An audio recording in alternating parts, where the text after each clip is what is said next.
Hello friends, welcome back in easy way trading. मैं आपका दोस्त और होस्ट सुरेंद्र। तो आज की वीडियो में डिस्कस करेंगे व्हाट इज़ प्राइस एक्शन। काफ़ी टाइम से आप सभी की डिमांड आ रही थी कि प्राइस एक्शन के बारे में कुछ बताओ, कैसे प्राइस एक्शन काम करता है। मैंने भी कई वीडियोस यहाँ पे यूट्यूब पे देखे, तो कहीं पे भी कुछ ऐसा स्पेशल नहीं बताया गया। सभी जगह पे ये अप ट्रेंड है, ये डाउन ट्रेंड है, ऐसा ऐसा करके टाइम ख़त्म कर दिया गया है। अगर आपको अभी तक ये समझ नहीं आया तो वीडियो देखिए, पूरा देखिए। जिसको आता है वो छोड़ दें, कोई दिक्कत नहीं है। ठीक है जी।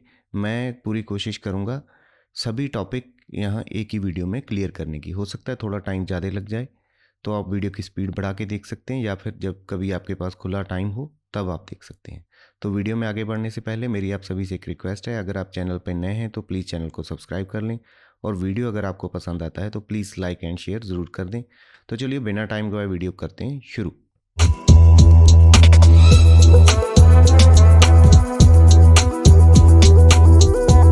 तो प्राइस एक्शन के बारे में सबसे पहले छोटी डेफिनेशन ज़रूर हम इसकी कवर करेंगे। इसके बाद सभी चीज़ें प्रैक्टिकल भी मैं आपको चार्ट पे जाके दिखाऊंगा। तो वीडियो में बने रहें, ध्यान से देखें, तभी जाके आपको समझ आएगा डेफिनेशन में क्या चीज़ आ रही है। Price action is the study of an asset. ठीक है, एक एसेट है, कोई स्टॉक हो सकता है, उसका price movement over time represented on chart. Chart के ऊपर जो उसका प्राइस दिख रहा है, ये टाइम आ जाएगा यहाँ पे, और यहाँ पे प्राइस आपको दिखेगा चार्ट पे ऐसे ऐसे जाता हुआ। उसको प्राइस सेक्शन बोला जाता है। एक्शन मीन्स टू से प्राइस का एक्शन, कि प्राइस कैसे रिएक्ट कर रहा है चार्ट पे, उस चीज़ को आपको देखना है। ठीक है जी, उसको समझना है प्राइस एक्शन की मदद से। आगे है, this analysis involve identifying pattern. Pattern identify करेंगे हम। ठीक है, कैंडलस्टिक पैटर्न भी हो सकते हैं, ट्रायंगल, रेक्टेंगल, वो लगता रहे कि पैटर्न है। पूरी वीडियोस की सीरीज़ बनी हुई है यूट्यूब चैनल पे, आप जाके चेकआउट कर सकते हो। ठीक है, ट्रेंड्स को देखेंगे, ट्रेंड्स को आइडेंटिफाई करेंगे, सपोर्ट एंड रेजिस्टेंस को देखेंगे, और फ्यूचर प्राइस को प्रिडिक्ट करने की यहाँ पे कोशिश करेंगे। It is commonly use in technical analysis. हम जो प्राइस एक्शन है उसको कहाँ पे यूज़ करते हैं? टेक्निकल एनालिसिस में यूज़ करते हैं, फंडामेंटल में नहीं कर रहे। हम यूज़ करेंगे टेक्निकल एनालिसिस में। ठीक है जी, टेक्निकल एनालिसिस की ये स्टडी है टू मेक ट्रेडिंग डिसीजन। जो हमारी ट्रेडिंग है उसका डिसीजन लेने के लिए प्राइस की मूवमेंट जो रिफ्लेक्ट हो रही है चार्ट पे, वो सभी चीज़ों को दिखा रही है। फंडामेंटल भी दिखा रही है, पार्टिसिपेशन दिखा रही है बायर का एंड सेलर का। क्योंकि देखो, अगर हम बात कर रहे हैं यहाँ पे चार्ट की, तो यहाँ पे जब ऊपर जाते हैं तो बायर हैं, जब प्राइस नीचे आता है तो वो सेलर नीचे लेके आता है। वो सभी चीज़ें आपको चार्ट पे दिखेंगी। ठीक है, तो इनको स्टडी कैसे करना है, क्या करना है, सब कुछ आगे जाके आपको क्लियर हो जाएगा। द बेसिक एजम्पशन क्या है? जो बेसिक एजम्पशन है यहाँ पे, वो क्या है प्राइस एक्शन के बारे में? देखो, ये आपने सभी ने सुना होगा, टेक्निकल की भी यही एजम्पशन है, यही प्राइस एक्शन की है, कि मार्केट डिस्काउंट एवरीथिंग। मार्केट का जो चार्ट का जो प्राइस है, जो प्राइस आपको चार्ट पे दिख रहा है, यहाँ पे दिख रहा है, वो सब कुछ बता रहा है। इसने इस रेंज को ब्रेकआउट कर दिया तो पता चल रहा है क्यों ब्रेकआउट किया। तो फंडामेंटल ऐसा नहीं मैं बोल रहा कि आपको देखने की ज़रूरत नहीं है, बट यहाँ पे सब कुछ आपको एक ही जगह पे पता चल जाएगा, वो है प्राइस एक्शन। अगर हम प्राइस एक्शन की बात कर रहे हैं तो सिर्फ प्राइस को हम चार्ट पे देखते हैं, बाकी सभी चीज़ों को फ़िलहाल के लिए इग्नोर करते हैं। ऐसा नहीं है कि आप यहाँ पे प्राइस को देख रहे हो फिर आप जाके फंडामेंटल देखने लग गए, तो फिर आपका टाइम यहाँ पे कंज्यूम हो जाएगा। अगर प्राइस को हम देखें तो प्राइस इसी रेंज में फंसा हुआ था काफ़ी टाइम से। अगर इसके बाहर आया है, कोई रीज़न होगा, कोई कारण होगा उसके बाहर आने का, कोई गुड न्यूज़ होगी, कोई कंपनी के रिजल्ट अच्छे होंगे। ठीक है जी, कुछ ना कुछ रीज़न यहाँ पे होगा जो प्राइस यहाँ पे ऊपर जा रहा है। प्राइस ऊपर क्यों जा रहा है? क्योंकि यहाँ पे बायर हैं, इसीलिए ऊपर जा रहा है। तो आपको सब कुछ चार्ट पे ही दिख जाएगा, सारा कुछ आपको चार्ट के प्राइस में दिखेगा यहाँ पे। ऐसा नहीं है कि आपको कुछ और कहीं पे ढूंढने की ज़रूरत है, इंडिकेटर लगाने की ज़रूरत है, वो ज़रूरी नहीं है। अगर आपको प्राइस को पकड़ना आ गया, समझ आ गया, तो आप कुछ भी कर सकते हो।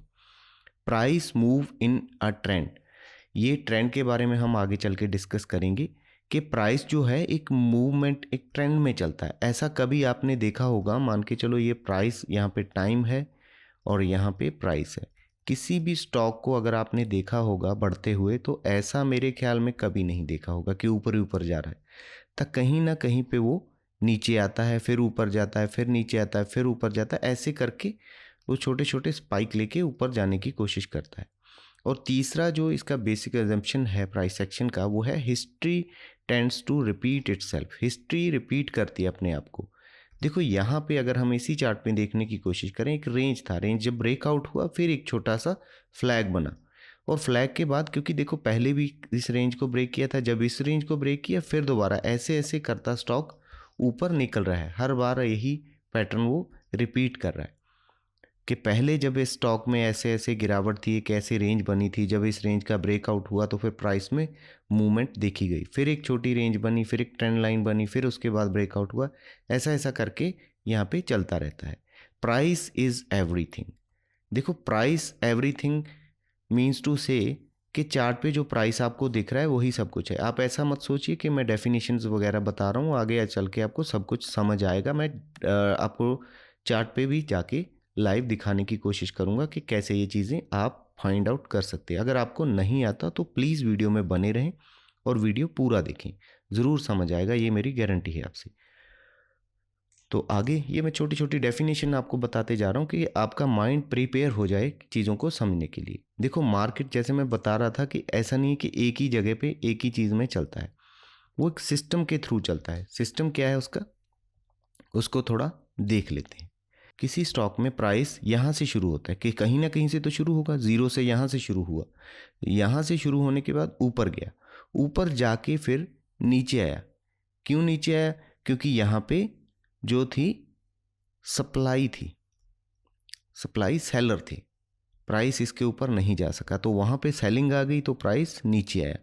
नीचे आया तो फिर इसने यहीं पे एक बाउंस दिखाया जो पीछे का इसका प्राइस था, क्योंकि वहाँ से प्राइस गिरना नहीं चाहता था, फिर ऊपर गया, फिर नीचे आया। तो यही ये प्रोसेस करता रहा काफ़ी टाइम। तो ये एक इसका हम लाइन मार्क कर लेंगे प्राइस में, चार्ट पे भी आपको मैं दिखाऊंगा जाके। ऐसे लाइन मार्क करेंगे तो यहाँ पे एक रेंज हमारे पास आ गई छोटी सी, उस रेंज को अभी स्टॉक ने ब्रेक किया। तो यहाँ पे स्टॉक में हो रहा था एक्यूमुलेशन, एक्यूमुलेशन हो रहा था। मींस बड़े बड़े जो प्लेयर हैं या कोई भी है, छोटे बड़े इंस्टीट्यूट, सभी बाय कर रहे थे यहाँ पे, क्योंकि प्राइस को अगर गिरना होता तो यहाँ पे गिर जाता, यहाँ पे गिर जाता, यहाँ पे गिर जाता। यहाँ उठने का रीज़न था कुछ, इसी वजह से हमें यहाँ पे ये पता चला कि यहाँ प्राइस में एक्यूमुलेशन हो रहा है। एक्यूमुलेशन हुआ तो प्राइस में एक ब्रेकआउट आया, ब्रेकआउट आया, उसके बाद फिर और ट्रेडर यहाँ पे इंटरेस्टेड हो गए इसको बाय करने में। तो फिर इसको, ये जो इसकी लाइन थी टॉप की, जिसको हम रेजिस्टेंस बोल देते हैं, ठीक है जी, तो प्राइस इसको रिफ्लेक्ट करता है। प्राइस में आपको ये चीज़ें देखने को मिलेंगी। मैं निफ्टी के चार्ट में जाके लाइव आपको दिखाऊंगा। आप निफ्टी में रोज़ ट्रेड करते हो, अब के बार जब आप ट्रेड करोगे तो थोड़ा सेंस से करोगे, अगर इस चीज़ को समझ गए। तो यहाँ पे जो पहले उसका रेजिस्टेंस हुआ था, तो अभी जब प्राइस इसके ऊपर निकल गया तो इसको प्राइस ने सपोर्ट बना लिया। ये प्राइस एक्शन की एक रूल है, ठीक है। उसके बाद जब फिर इसके बाद प्राइस ऊपर निकला तो फिर इस रेंज में आ गया, यहाँ पे हो गया रीकम्युलेशन, जिसको हम कई बार अगर पैटर्न में देखते हैं, ये बोल देते हैं कि बुलिश फ्लैग बन रहा है, बुलिश रेक्टेंगल बन रहा है, बुलिश ट्रायंगल बन रहा है, जो भी कुछ बोलते हैं। तो वहाँ पे प्राइस कुछ टाइम के लिए रुकता है, और वहाँ रुकने के बाद फिर प्राइस में बाइंग होती है, क्योंकि जिनको यहाँ पे मौका नहीं मिला, यहाँ पे कहीं ने बाई किया, फिर प्राइस को ऊपर जंप करके ले गए हम, तो वहाँ पे एक रेजिस्टेंस थी, या पहले का प्राइस हो सकता है, या प्राइस में वैसे ही यहाँ पे कोई प्रॉफिट बुकिंग आ गई, प्राइस नीचे आया। जब नीचे आया तो बायर जो और इसे बाय करना चाहते हैं उनको सस्ते प्राइस पे मिला, तो उन्होंने बाय कर लिया, फिर ऊपर चले गए। फिर जिन्होंने यहाँ पे प्रॉफिट बुकिंग नहीं की थी उन्होंने दोबारा प्रॉफिट बुकिंग कर ली, यहाँ पे आ गया, फिर बायर आ गए, तो यहाँ पे बाइंग बढ़ती गई, और इसी तरह फिर इस रेंज को भी हमने ब्रेक कर दिया। तो यहाँ पे ये सिलसिला चलता रहा, ठीक है। तो यहाँ पे हुआ एक्यूमुलेशन, यहाँ पे रीएक्यूमुलेशन, ऐसे करते करते प्राइस अपने टॉप पे पहुँच गया। यहाँ पे जो बड़े प्लेयर थे या कुछ और आम लोग थे, अच्छा प्रॉफिट यहाँ पे हो गया, चाहे वो 100% था या 200% था, कुछ भी था, तो यहाँ पे उन्होंने माल निकालना शुरू कर दिया। तो यहाँ पे बन गया डिस्ट्रीब्यूशन फेज। डिस्ट्रीब्यूशन में बड़े प्लेयर ने माल बेचना शुरू कर दिया, क्योंकि देखो रिटेल ट्रेडर जो होता है, यहाँ पे आप इस चीज़ को याद रखें, निफ्टी में भी रोज़ आप यही काम करते हो कि यहाँ पे जाके बाय करते हो। जब प्राइस गिर रहा होता है, नीचे होता है, तब आपकी हिम्मत नहीं पड़ती उसको बाय करने की। तो बड़े प्लेयर अभी यहाँ पे माल निकाल रहे हैं तो हम लोग यहाँ पे बाय कर रहे हैं, तो प्राइस नीचे गया तो हमने फिर बाय कर लिया, ऊपर चला गया, फिर उनको दोबारा मौका मिला, कुछ क्वांटिटी उन्होंने यहाँ पे निकाली, ऐसे करते करते हम इस रेंज में पहुँच गए। और यहाँ तक आके हमारी आम लोगों की समर्था भी रिटेलर की फिर लॉस में आ गई, तो हमने भी माल निकालना शुरू कर दिया, नीचे आ गए, फिर ऊपर जाने की कोशिश की, फिर जब किसी को मौका नहीं मिला था उन्होंने बाय किया, फिर नीचे चले गए, ऐसे करते करते यहाँ अभी इसका फेज जो है डाउन ट्रेंड में चला गया, डाउन ट्रेंड में चला जाएगा। इसके बाद फिर वही चीज़ स्टार्ट होगी एकमुलेशन वाली यहाँ पे। तो अभी हम लोग जिसके पास होगा वो सब बेचेंगे और ये माल यहाँ पे स्टॉक को बाय करेंगे, बाय करके फिर यही प्रोसेस चलेगा, फिर नीचे आएगा, ये सिलसिला चलता रहेगा। तो आपको इस चीज़ को माइंड में रखना है कि ये एक्यूमुलेशन क्या होता है, रीएक्यूमुलेशन क्या होता है, डिस्ट्रीब्यूशन क्या होता है, रीडिस्ट्रीब्यूशन क्या है। एडवांसिंग मीन्स प्राइस एडवांस हो रहा है, ऊपर जा रहा है। डिक्लाइनिंग फेज कि कहीं ना कहीं पे प्राइस को रेजिस्टेंस मिल रही है, डाउन ट्रेंड में चल रहा है। ठीक है, आई होप आपको ये मार्केट का साइकिल समझ आया होगा। इसके बाद फिर नेक्स्ट देख लेते हैं टेक्निकल एनालिसिस। देखो, मैंने आपसे पहले ही कहा कि जो प्राइस एक्शन को समझने के लिए जो हम टूल यूज़ करते हैं, जो सिस्टम हम फॉलो करते हैं, उसको टेक्निकल एनालिसिस बोला जाता है। Technical analysis is the study of market action. Market किस सेक्शन में काम कर रहा है उसको हम यहाँ पे टेक्निकल एनालिसिस बोलते हैं, primarily through the use of chart.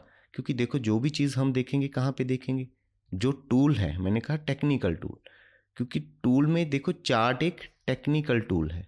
Chart में हमें कोई ऐसा तो नहीं है कि यहाँ पे 10 रुपये लिखा, 15 रुपये, एक कैंडल बनी है, उसका हाई है, लो है, ओपन है, क्लोज है, वहाँ पे ऐसे ऐसे एक चार्ट बनता है, उस चार्ट पे हम देखने की कोशिश करते हैं, वो एक टूल है।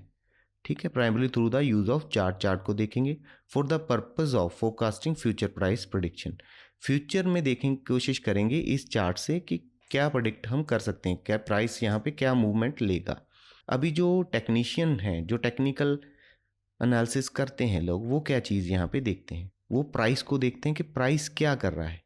किसी जगह पे आके प्राइस अगर यहाँ पे सपोर्ट लेके ऊपर जा रहा है, फिर यहाँ पे सपोर्ट ले रहा है, फिर ऊपर जा रहा है, कहीं ये ऐसा कोई रेक्टेंगल तो नहीं बन रहा।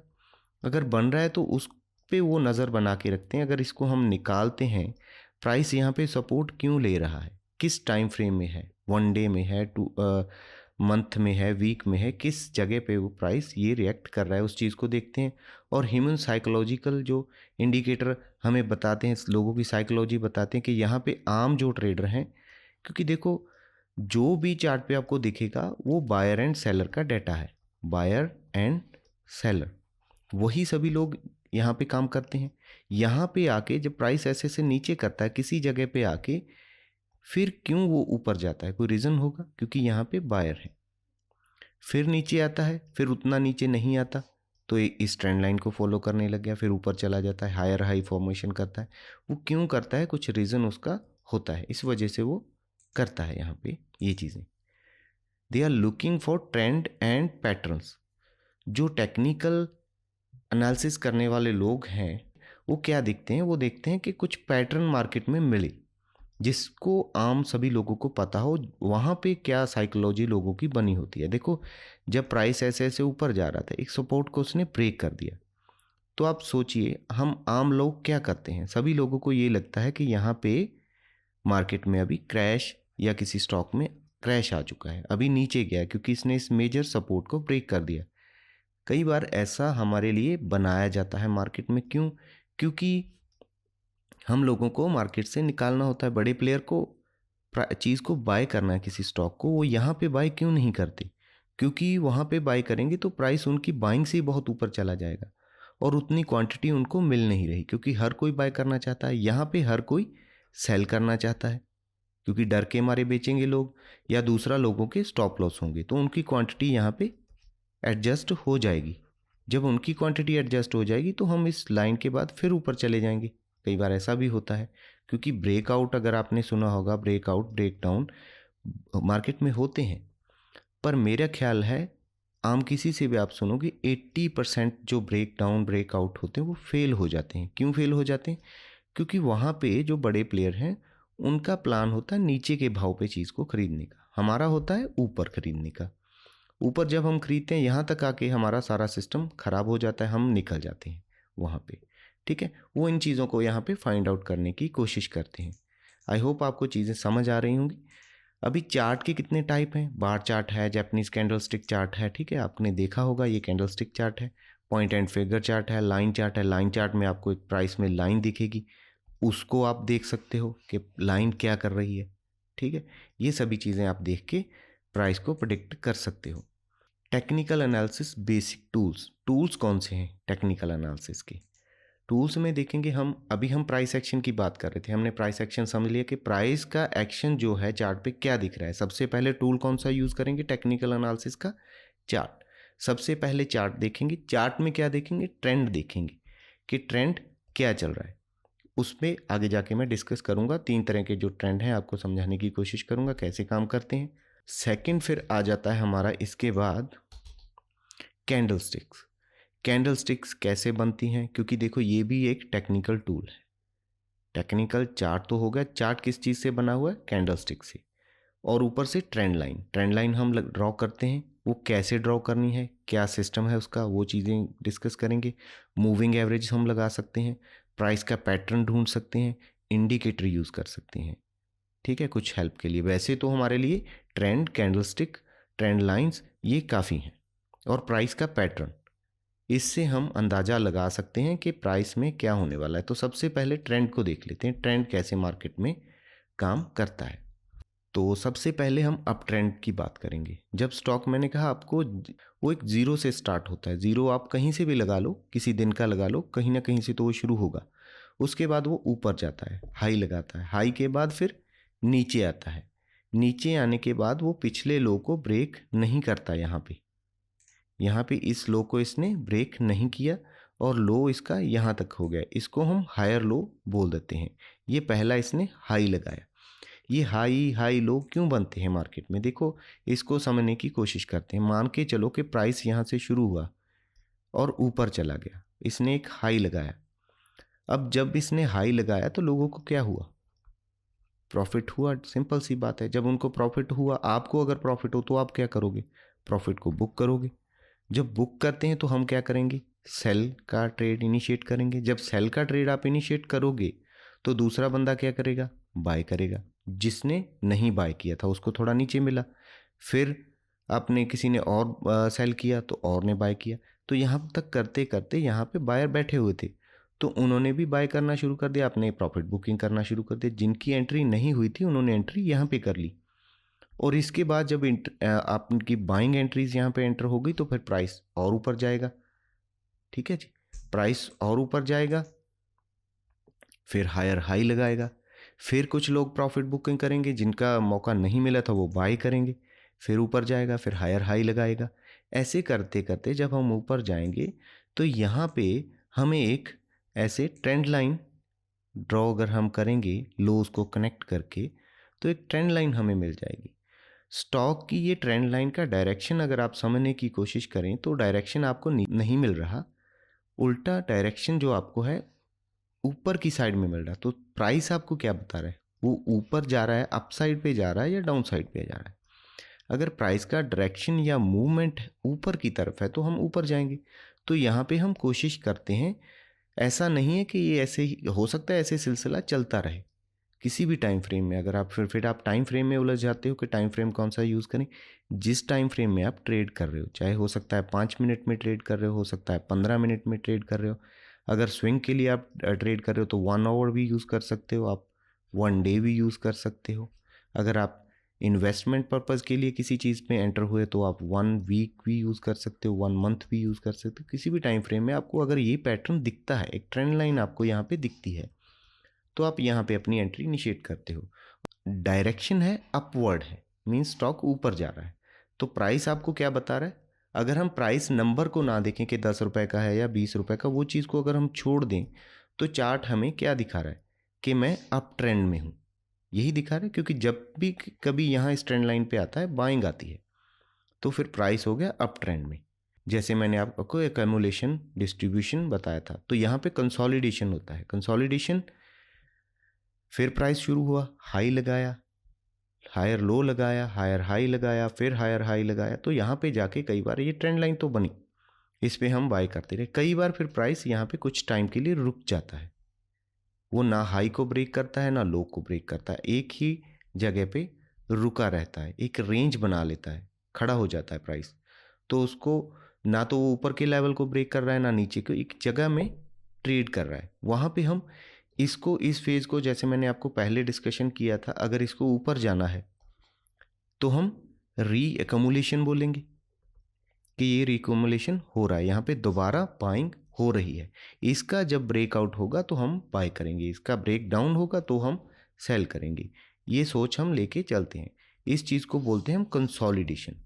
ये कंसोलिडेशन क्यों हो रहा है? क्योंकि प्राइस में एक बड़ी मूवमेंट आने के बाद, क्योंकि बड़े बड़े बायर जो भी थे उन्होंने बाय कर लिया, किसी छोटे ने, रिटेलर ने, ट्रेडर ने, किसी ने बाय करना था, किसी ने प्रॉफिट बुक किया, किसी ने बाय किया, तो उतना जो वॉल्यूम था वहाँ पे नहीं रहा, वॉल्यूम थोड़ा डाउन हो गया। वॉल्यूम डाउन होने की वजह बाइंग हो रही है, यहाँ पे कुछ लोग सेल कर रहे हैं, कुछ लोग बाय कर रहे हैं, कुछ सेल कर रहे हैं, कुछ बाय कर रहे हैं। एक एकमुलेशन फेज में स्टॉक चल रहा है। जब तक यहाँ पे बड़ा वॉल्यूम जनरेट नहीं होता, अगर इस रेंज को ब्रेक करेगा तो लोगों को फिर लगेगा कि हाँ प्राइस और ऊपर जाने वाला, तो फिर रिटेल जो ट्रेडर हैं पार्टिसिपेट यहाँ पे करेंगे। जब रिटेल ट्रेडर पार्टिसिपेट करेंगे तो स्टॉक और ऊपर चला जाएगा, बाइंग उसमें और आएगी। क्योंकि देखो बाइंग कैसे आती है? डिमांड से।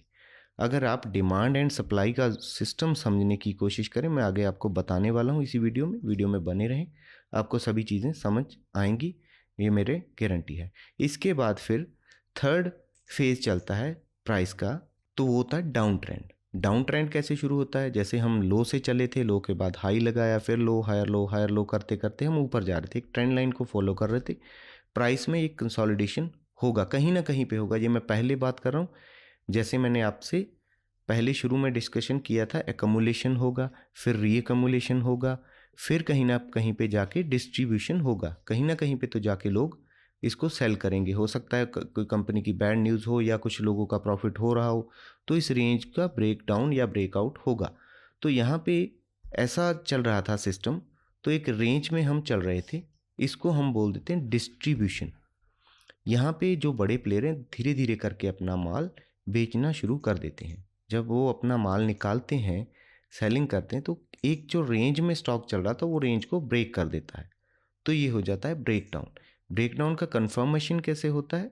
जब हम ऊपर फिर जाने की कोशिश करते हैं, प्राइस में बाइंग आती है पर उतनी बाइंग नहीं आती, क्योंकि रिटेल ट्रेडर या किसी छोटे मोटे ट्रेडर से प्राइस इतनी जल्दी ऊपर नहीं जाएगा, तो वहीं से वो रेजिस्टेंस ले लेता है। जैसे पहले मैंने आपको बताया था, ये रेजिस्टेंस है, जब इसके ऊपर निकल जाएंगे तो ये हमारे लिए सपोर्ट बन जाएगा। अभी हम नीचे थे तो नीचे थे, ये हमारी थी सपोर्ट। ये प्राइस एक्शन के रूल हैं, हम टेक्निकल चार्ट पे सभी चीज़ों को देख रहे हैं। तो यहाँ पे सपोर्ट को जब ब्रेक किया तो एक अगली बार सपोर्ट के पास आके प्राइस ने फिर रिजेक्शन दिखाई, क्योंकि जिसको मौका नहीं मिला था बेचने का उन्होंने यहाँ पे सेल कर दिया। अभी मार्केट में सेंटीमेंट कौन सा चल रहा है? फियर का चल रहा है, डर का माहौल चल रहा है। जब डर का चल रहा है तो हर कोई बेचेगा। कुछ लोग तो यहाँ गिरते गिरते में बेच देंगे, कुछ वेट करेंगे कि प्राइस में थोड़ा बाउंस मिले, हम फिर सेल करेंगे, वो वहाँ पे बेचेंगे। कुछ फिर डर के यहाँ पे, कहीं को लगेगा कि नहीं अभी ऊपर जाएगा यहाँ पे, और जब यहाँ पे आएगा तो कुछ लोगों को लगेगा कि यार अब तो नहीं इसमें बैठना चाहिए, तो वहाँ पे बेच देंगे, यहाँ पे बेचेंगे, ठीक है। और कुछ को ऐसा लग रहा है कि लोग पागल हैं, यहाँ पे तो बाइंग आनी चाहिए, स्टॉक में अकमुलेशन हो रहा है, ये हो रहा है, वो हो रहा है, वो बाइंग की कोशिश करेंगे। जब बाइंग की कोशिश करेंगे तो स्टॉक फिर और नीचे चला जाएगा, क्योंकि जब इसके पास इसके नीचे जाएगा तो कुछ और लोगों को ऐसा लगेगा कि अभी इसमें ब्रेकडाउन हो चुका है, जिसके पास भी कोई क्वांटिटी थी वो सभी यहाँ पे बेच देंगे, और ये डाउन ट्रेंड ऐसे मार्केट में चलेगा। और फिर प्राइस बनाएगा यहाँ पे लोअर लो, ये लोअर लो है, ये लोअर हाई है, lower high, higher high, lower low. इसमें अगर आप उलझ रहे हैं मैं दोबारा बता देता हूँ। लो है जहाँ से हमने स्टार्ट किया, हाई जब हमने पहली बार लगाया। हायर लो क्या है? जो ये पिछले वाला लो था ये नीचे था, हम इसके ऊपर ही बाउंस बैक कर गए, तो ये हमारा हायर लो हो गया, इस लो के ऊपर का लो। फिर जब हमने इस हाई को ब्रेक किया तो ये बन गया हायर हाई, सेम पैटर्न ये फॉलो कर रहा है। अगर लोअर लो और हायर लो की बात करें, ये हमारा हाई था, हाई के आसपास भी नहीं हम पहुंच सके, लोअर हाई बन गया। यहाँ पे ये हमारा लो था, लो के नीचे हमारे दोबारा हमने नया लो लगाया तो वो लोअर लो बन गया, लोअर हाई, क्योंकि पहले का हाई ये था, अभी लोअर हाई है। आई होप आपको चीज़ें समझ आ रही हैं। ये हो गया हायर हाई हायर लो।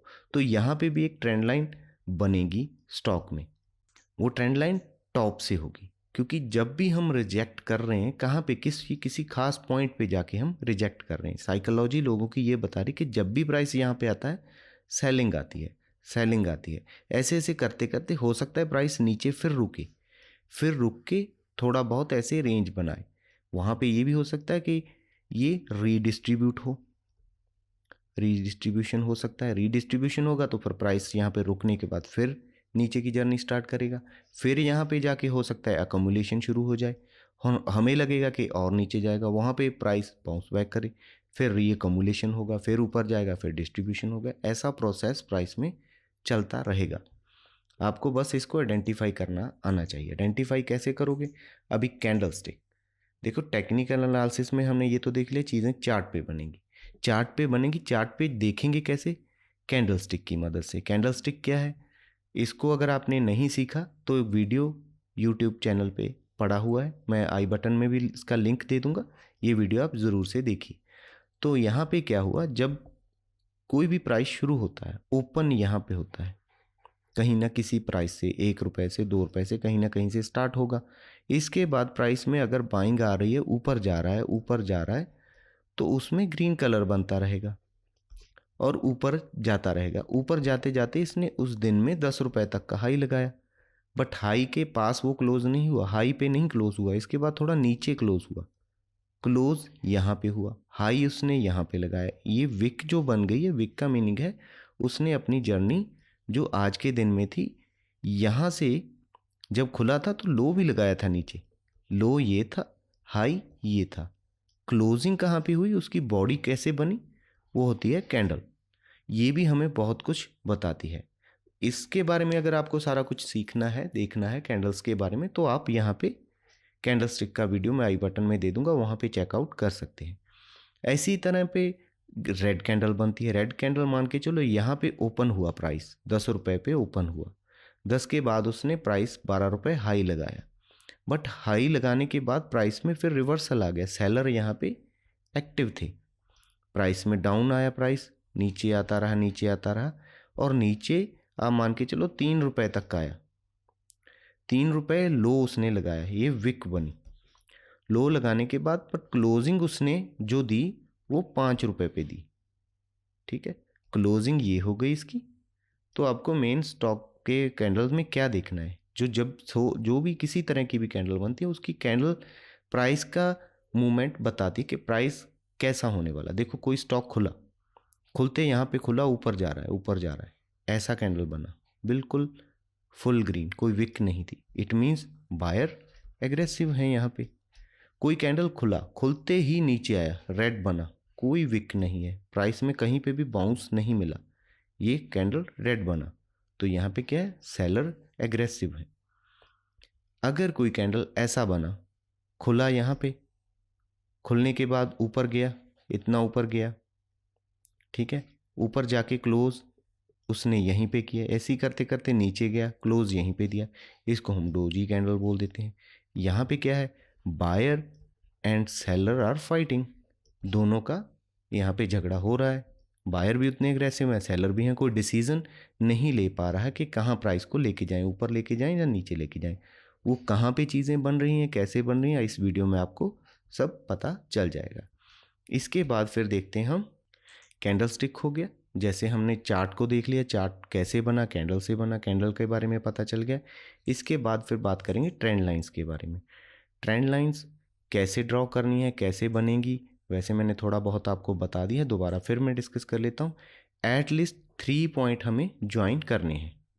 कितने पॉइंट? 3 पॉइंट। पहले मिनिमम 3 पॉइंट ज्वाइन करने हैं। ज्वाइन द स्विंग लो, जब हम अप ट्रेंड में चल रहे हैं तो लो को हम ज्वाइन करते चलेंगे नीचे की तरफ। इससे हमें क्या पता चल रहा है कि प्राइस अप ट्रेंड में, देखो क्योंकि उसका स्लॉटिंग ऊपर की तरफ है, इसलिए हमने नीचे की तरफ लाइन लगाई, क्योंकि यहाँ पे पहला लो था, ये लो हो गया और ये हायर लो हो गया और ये भी हायर लो हो गया, higher high, higher high, higher high, ये फॉर्मेशन हो रहा है तो ये हम नीचे की तरफ ट्रेंड लाइन लगा के चलेंगे। वो ट्रेंड लाइन मिनिमम 3 टच करेंगे अगर कैंडल्स पे आप लगा रहे हो, ठीक है जी। तो वहाँ पे ये ज़रूरी नहीं है, वैसे कोशिश कीजिए, विक टू विक भी लगा सकते हैं, बॉडी टू बॉडी भी लगा सकते हैं, किसी तरह भी आप, बट मैक्सिमम कैंडल जो है टच होनी चाहिए। मैक्सिमम कैंडल अगर टच होंगी तो आपकी ट्रेंड लाइन एक्यूरेट बनेगी। अगर कोई दिक्कत आ रही है तो आप कैंडल स्टिक चार्ट को हटा के लाइन चार्ट में स्टॉक को कन्वर्ट कर लें। मैं आपको दिखा दूंगा आगे चल के कि कैसे करना है। फिर आप ट्रेंड लाइन लगाएं, उसके बाद फिर कैंडल स्टिक चार्ट कर दें तो आपकी ट्रेंड लाइन एक्यूरेट बन जाएगी। और ट्रेंड लाइन के बारे में पूरी डिस्कशन इस वीडियो में मैंने कर रखी है, आई बटन में आपको लिंक दे दूंगा, वहाँ पे जाके आप इसको भी चेकआउट ज़रूर करिएगा, तो वहाँ पे आपको ज़्यादा क्लियरिटी मिलेगी। अगर सारी चीज़ें इसी वीडियो में बनाने लग गया तो वीडियो काफ़ी लंबा हो जाएगा, सो आपको यहाँ पे प्रॉब्लम होगी।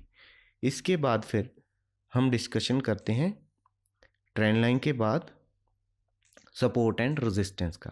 प्राइस सेक्शन में सपोर्ट एंड रेजिस्टेंस की मैं पहले भी बात कर चुका हूँ, कैसे काम करता है।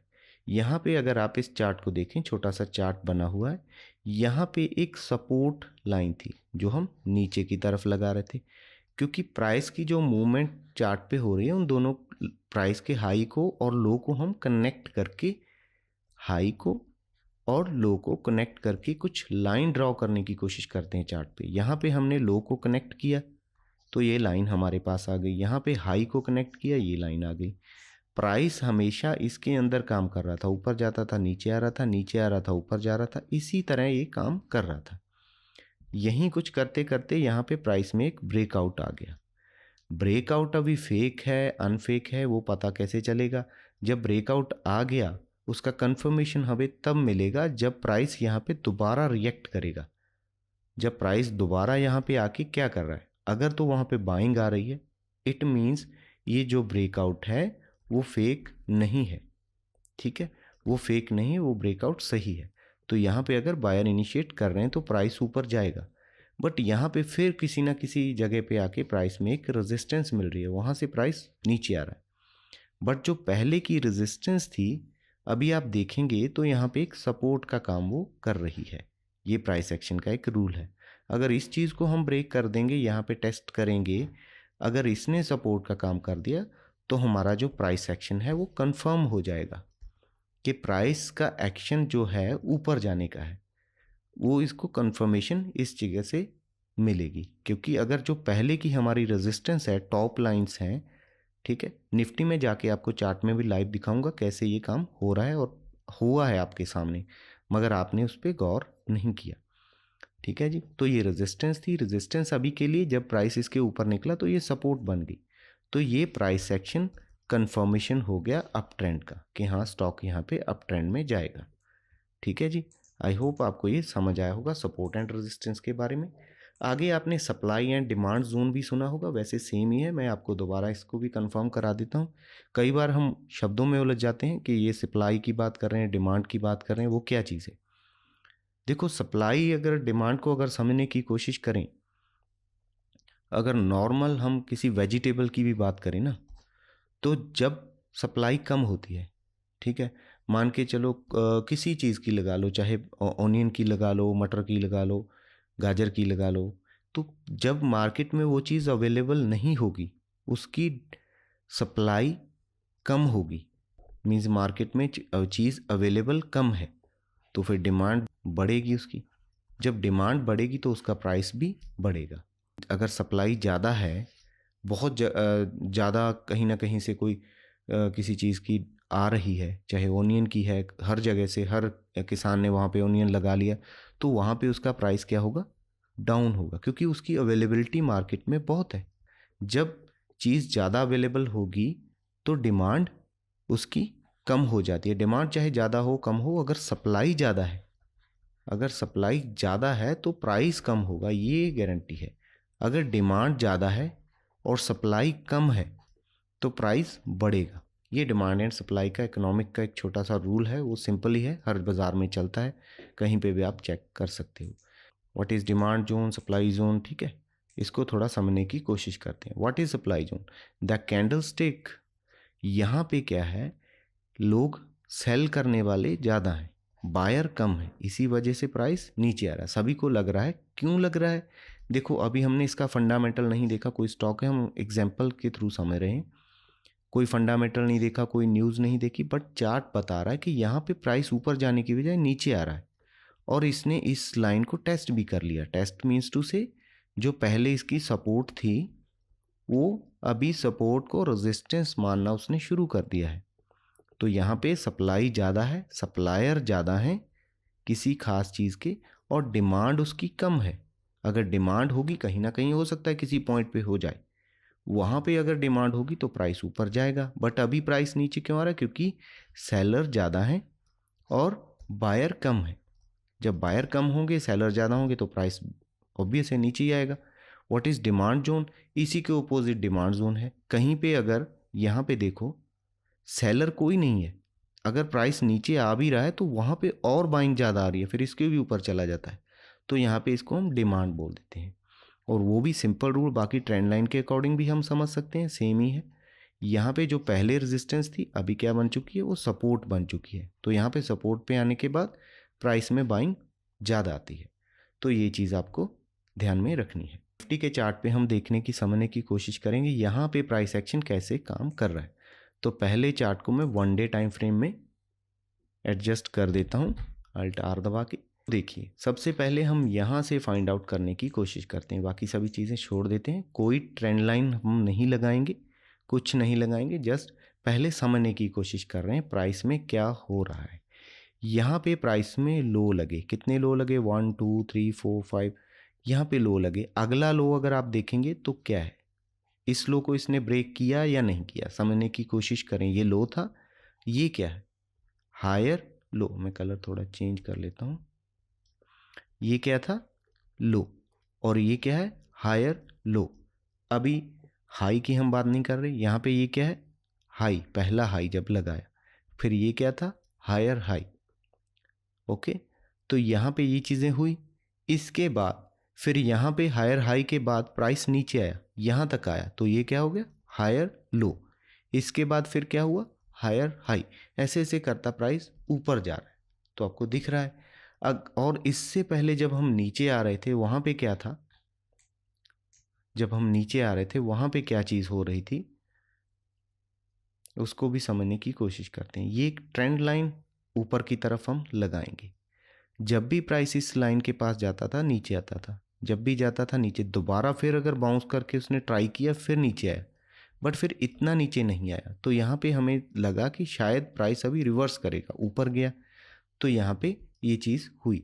अगर यहाँ से यहाँ तक की एक ट्रेंड लाइन ड्रॉ करने की कोशिश करें, ये फिर प्राइस ने इसको फॉर्मेशन करना शुरू किया, आपके सामने है चीज़ जो भी है। तो इस ट्रेंड लाइन को प्राइस ने फॉलो किया, और जब इसका ब्रेक डाउन हो गया, जो मैं बात कर रहा था, इस ट्रेंड लाइन का ब्रेक डाउन हुआ, तो फिर प्राइस में क्या हुआ? फिर प्राइस में हमने डाउन ट्रेंड देखा। डाउन ट्रेंड में ये एक ट्रेंड लाइन, आपसे टेक्निकल एनालिसिस की जो वीडियो थे उनमें कई बार मैंने डिस्कशन किया है इसके बारे में भी। तो ये था। यहाँ पे क्या हुआ? हमें जब भी रिजेक्शन मिल रही थी, अगर आप देखने की कोशिश करें तो कहाँ पे मिल रही थी? इसी ट्रेंड लाइन के पास, इसी। फिर हम क्या कर रहे थे? लोअर लो, फिर लोअर लो, फिर यहाँ पे हमने अगर एक चैनल बनाने की कोशिश करें तो वो भी आपको दिख जाएगा, एक ये भी सिस्टम था। तो प्राइस इस रेंज में काम कर रहा था। इसके बाद इसने इसको ब्रेक करने की कोशिश की, जैसे मैंने आपको फेक ब्रेकआउट की बात करी है, तो वहाँ पे वो इसको ब्रेक नहीं कर पाया। उसका भी रीज़न था, क्योंकि जो पहले का रेजिस्टेंस था ये था, और प्राइस ने रेजिस्टेंस कहाँ पे लिया? वहीं उसके आसपास रेजिस्टेंस लिया, और फिर पहले के लो को ब्रेक कर दिया।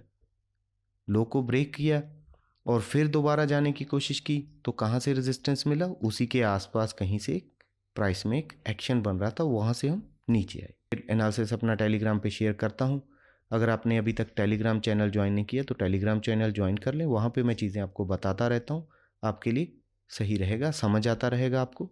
और होप ट्राई कर रहा हूँ कि लाइव भी करूँ आपके साथ, तो वहाँ पे लाइव मार्केट में कुछ चीज़ें आपके साथ समझने की, बताने की कोशिश करूँ। बट अभी थोड़ा टाइम नहीं मिल रहा, मैं और काम में अभी थोड़ा बिजी था, नहीं हो पा रहा मेरे से। जब भी मुझे मौका मिलेगा मैं ज़रूर करूँगा। आप तब तक इन सभी चीज़ों को समझें। कैंडल स्टिक की वीडियो पूरी देखें आप, ठीक है। ट्रेंड लाइन की मैंने डाल रखी है, वो भी देखें। चार्ट पैटर्न के ऊपर पूरी वीडियो बन चुकी है सीरीज़, वो देखें, ठीक है। सभी चीज़ें यहाँ पे आपको फ्री में मिल रही हैं, आप जस्ट ट्राई करें समझने की, सीखने की। तो चलिए आज की वीडियो में इतना ही। Thank you very much, have a nice day, good bye.